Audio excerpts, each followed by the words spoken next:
Today I'm here at RSPB Pulborough Brooks in West Sussex. I've been visiting this reserve for over 10 years now, and it's the perfect place to come to, especially during spring. And that's what I'm hoping for today, is to see some spring migrants, hopefully some passage waders, some warblers. I've already heard 4 different nightingales singing, which you might be able to hear in the background. So it's going to be hopefully a fantastic morning.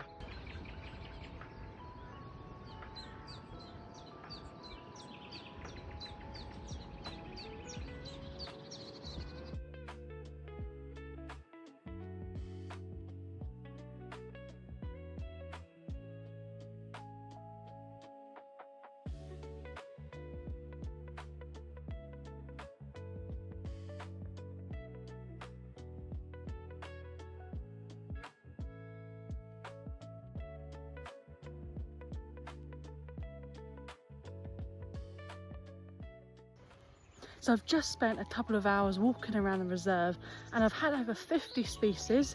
My highlights definitely have to be little ringed plover, 4 singing nightingale, as well as 2 black-winged stilt and great white egret.